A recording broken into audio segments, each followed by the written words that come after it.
बिस्मिल्लाहिर्रहमानिर्रहीम, अस्सलाम वालेकुम। पाकिस्तान और दुनिया भर में देखने और सुनने वालों को अब्दुल कादिर का सलाम। तो जनाब, क्या चल रहा है पाकिस्तान में? तो फिलहाल ये सब कुछ चल रहा है। ब्लू है पानी, पानी के बाद इस वक्त पूरा सोशल मीडिया भी ब्लू है। इमरान खान की जेल से आने वाली तस्वीरों ने इस वक्त पूरा सोशल मीडिया कैप्चर कर रखा है, और वो सोशल मीडिया जो इस वक्त पाकिस्तान में ऑफिशियली बैन है।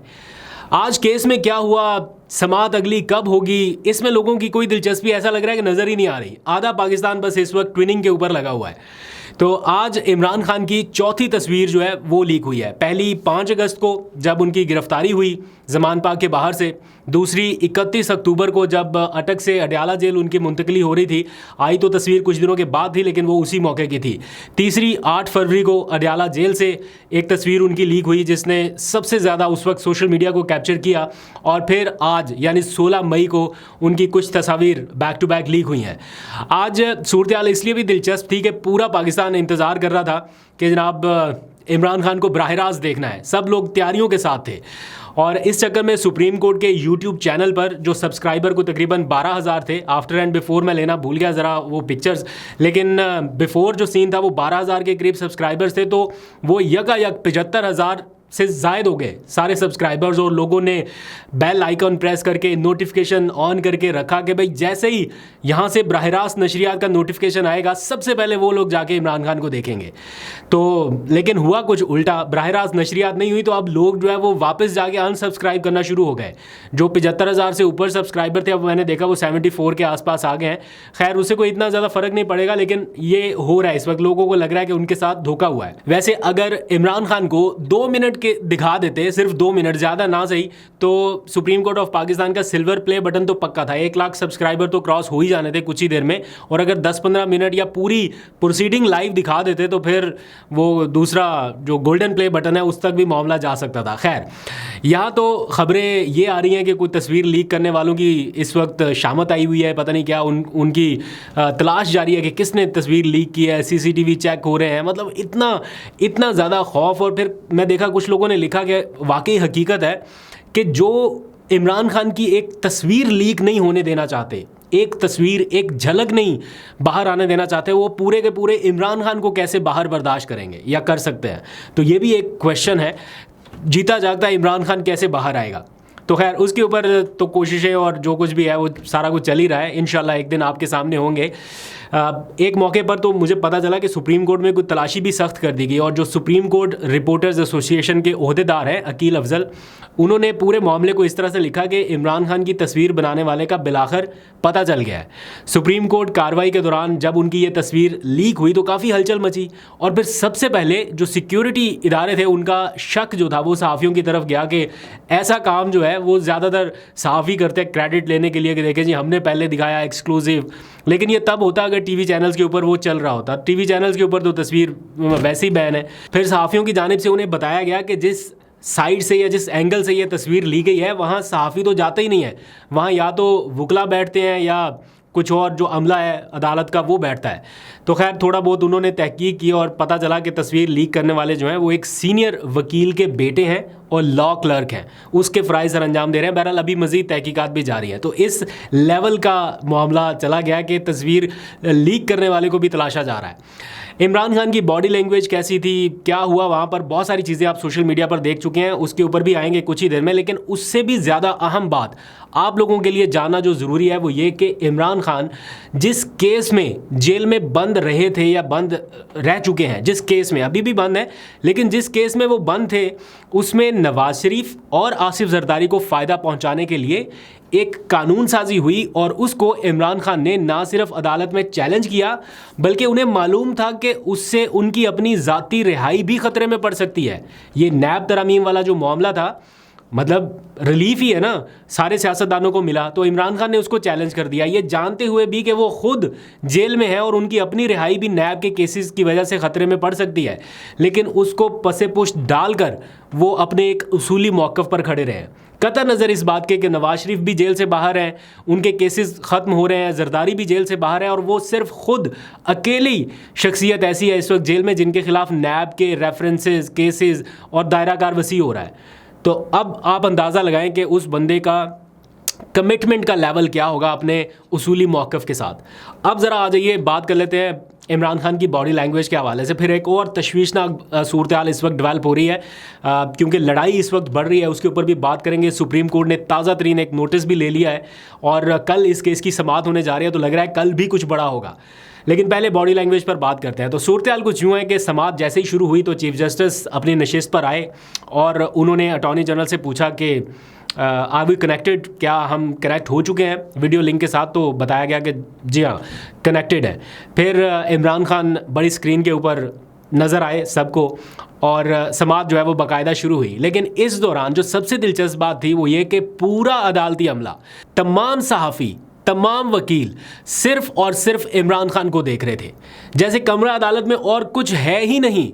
यहाँ तक कि जो जजेस बैठे हुए थे, यानी एक डेकोरम होता है अदालत का कि जजेस के सामने बड़े ये ताज़ीम का वो मुजाहरा करना पड़ता है, लेकिन वहाँ पर जितने लोग मौजूद थे कोई जजेस की तरफ नहीं देख रहा था, सब उस स्क्रीन की तरफ देख रहे थे जहाँ पर इमरान खान उनको नज़र आ रहे थे और सबका ध्यान इसी तरफ था कि इमरान खान क्या बात करने वाले हैं, क्या बोलेंगे।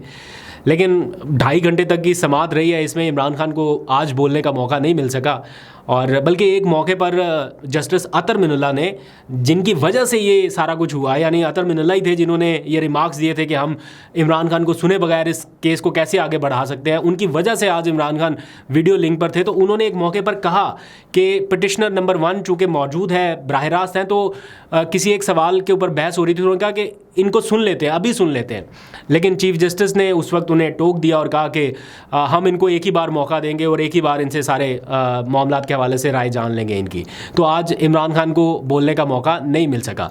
और वैसे खान साहब के लिए भी, चूँकि हम उनको कवर करते रहे हैं, बड़ा मुश्किल काम है कि वो इतनी देर खामोश होकर बैठे रहें और किसी को सुन लें। तो वो यकीनन आज उनके लिए एक मुश्किल टास्क रहा होगा, लेकिन उन्हें आज ये करना पड़ा।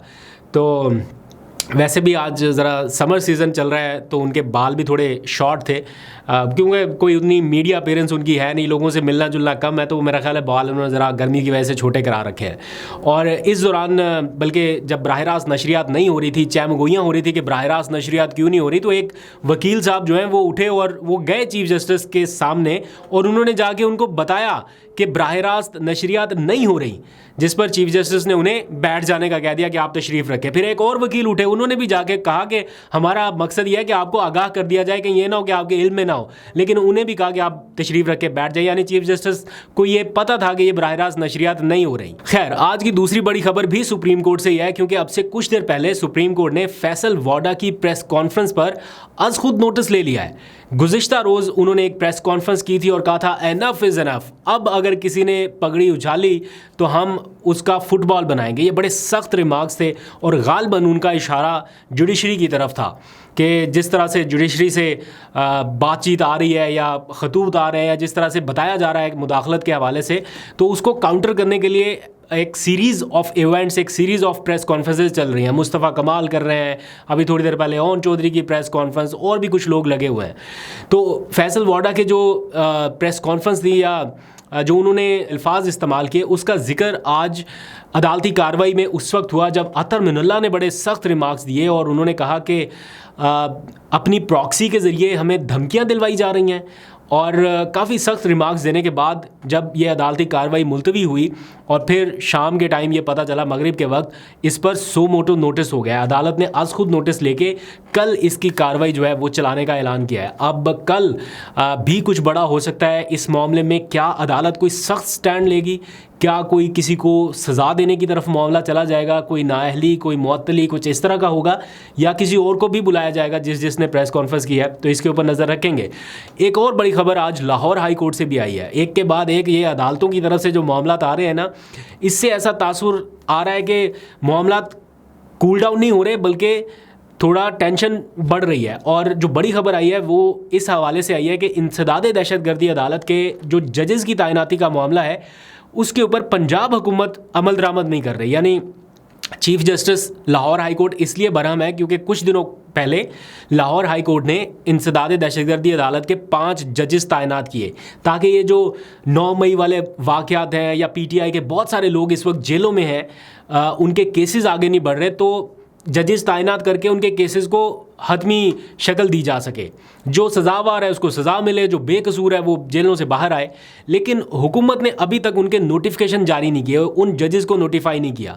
तो कुछ करीबी हल्के ऐसा बताते हैं कि हुकूमत को शायद ये शुबा है कि ये जजेस 9 मई में मुलव्वस पीटीआई के लोगों को कहीं रिलीफ ना दे दें, तो इस पर नोटिफिकेशन नहीं अभी उनके हो रहे थे। तो आज chief justice Lahore high court ने काफ़ी बरहमी का इजहार किया और कहा कि लोग अभी तक जेलों में हैं और जजेस ही तैनात नहीं हुए, क्या हम इस मामले पर वज़ीर आला पंजाब को बुलाएं? तो उन्होंने एक तरह से इंदिया दिया है, हो सकता है अगर अभी इसके ऊपर अमल दरामद नहीं होता या कोई पेशरफ नहीं होती तो वो वज़ीर आला पंजाब को बुलाएं।